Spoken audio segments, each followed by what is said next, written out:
Who was the object of Katianna's love? He asked. From what I could gather, he was called Nokolai Montianu. He heard her slow exhale of breath. Zane felt a moment's pity for the woman who would eternally pay for the life of another. He wondered if she knew just how deeply her life entwined with Katianna's. That's impossible, he responded. It's what Katianna wrote in her journal. She glanced at him out of the corner of her eye. Having known both Nokolai and Katianna well, I can assure you theirs was not a love-based relationship. He took a moment to look at the woman beside him.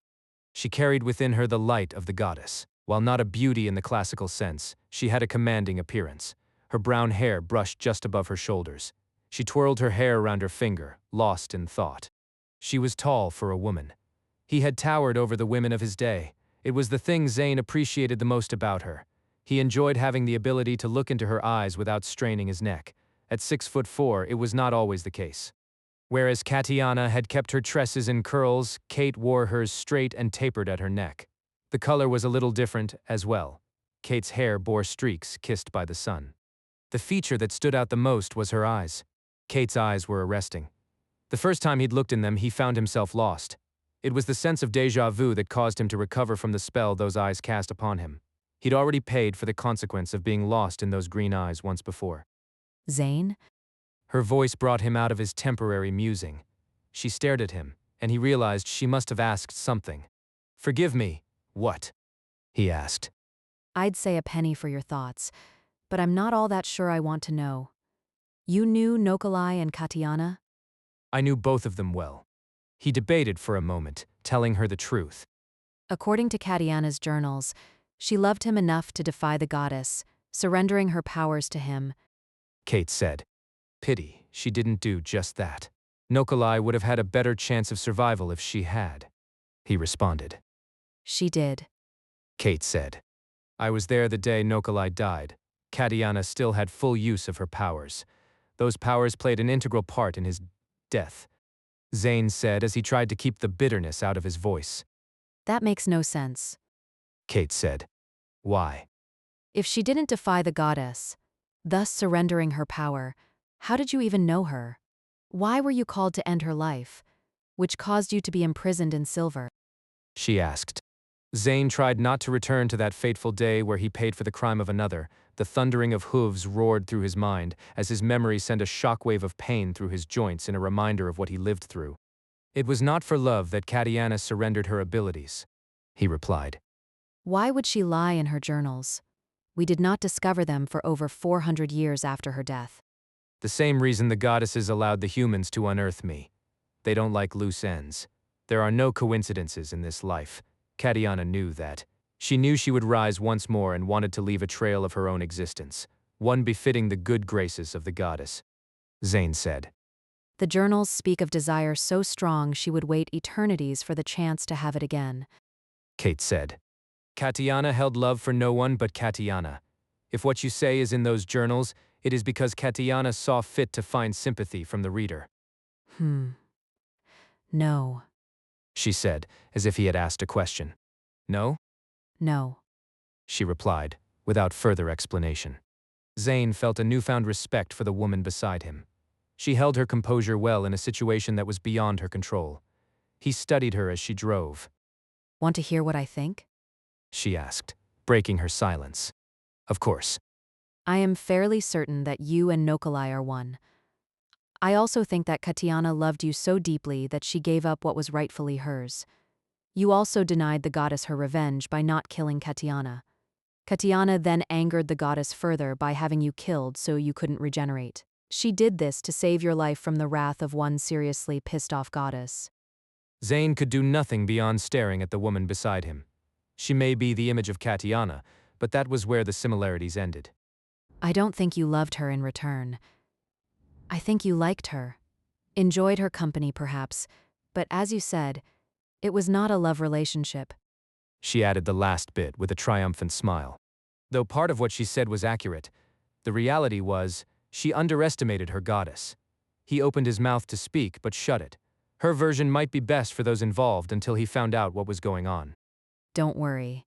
I already know I'm right. I am always right. She laughed at her own wit.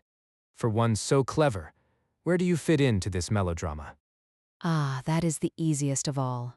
You plan to use me, the last living member of the goddess, blessed ones, to bargain for your freedom. The moment she discovers you are above ground, all hell's going to break loose. Zane could have told her that the goddess already knew he had returned to the living plane. She wasn't wrong about his intent to use her. He knew what the future held for the woman with the light of the goddess within her. The 500 years he spent alone gave him time to reflect upon his life. He wished to end his servitude with the goddess, but knew that the only reason the goddesses would allow him to awaken was to kill. Did you know that all of those you once hunted had specific talents? The blessed ones, chosen ones, witches, whichever you prefer to call them. She asked. I know that. Yes. What does that have to do with? Zane paused. Bloody hell, you are a telepath. I'm special. As far as abilities are concerned, I have read you like an open book since the moment you woke. Her eyes sparkled as she looked at him. He didn't know whether he wanted to laugh at the sheer insanity he found himself in or howl in frustration. Why help me then? He asked, genuinely curious. I've spent my entire life in the shadow of a dead woman. Do you know what it's like to be seen as the reincarnation of a woman who betrayed her family, who betrayed her goddess? My family couldn't handle it, so they tossed me out to the nearest group home. Kate paused. They had foretold that Katianna would return. She would have her revenge against the man for whom she gave everything up, only to receive nothing in return. Then I'm born with her face. Zane thought for a moment about her words, only this time shielding them from Kate. She chuckled softly in acknowledgement of his efforts. I'm trying to understand. You are helping me to free yourself from her shadow? Are you so certain that you aren't Katianna reborn? He knew the answer, but wanted her to respond anyway. Katianna was a mediocre witch. It is, by that alone, I'm certain. Kate replied in a smug tone. I believe Katianna would have gouged out your eyes for calling her mediocre. She wouldn't have responded well to that, Zane said. So you are more than mediocre? Mm-hmm. How so? I thought you'd never ask. She took one hand off the steering wheel and snapped her fingers. At the sound of her fingers, life itself stopped. Zane stared around in wonderment. He knew she had stopped time. This was ability far beyond that of a witch. He wondered if she knew the implications. No mortal witch could stop time. Is time lost when you stop it? He asked, unable to keep the shock from his voice. Nope. As far as I can tell, it has no effect at all on life. Can you alter the present? He asked. Yes. She snapped her fingers again and time resumed. That is incredible, he said. As far as I can tell, I have within me the abilities of the elements, time, and space. I can't heal, though, or at least I don't know how. She said. Then why are we still driving? He asked. I didn't want to freak you out, and I enjoy driving. Enough to drive for another 18 hours? Good point. She replied and flicked her wrist forward, waving her fingertips into the wind. Zane's vision blurred. He blinked to clear his eyes. When he opened them, it amazed him to find they were nowhere near their destination. As far as he could tell, they were in the middle of nowhere. The jeep she had seconds ago been driving had disappeared. There was a shack of some sort he could see off in the distance, but that was the only building around for miles. If you were aiming for a vacation spot, might I recommend something with a bit more life? He said. This is impossible. She exclaimed as she stomped around in varying directions. Zane coughed into his hand to cover the laugh that erupted from him at the annoyed look on her face. A sudden urge to kiss her senseless overwhelmed him.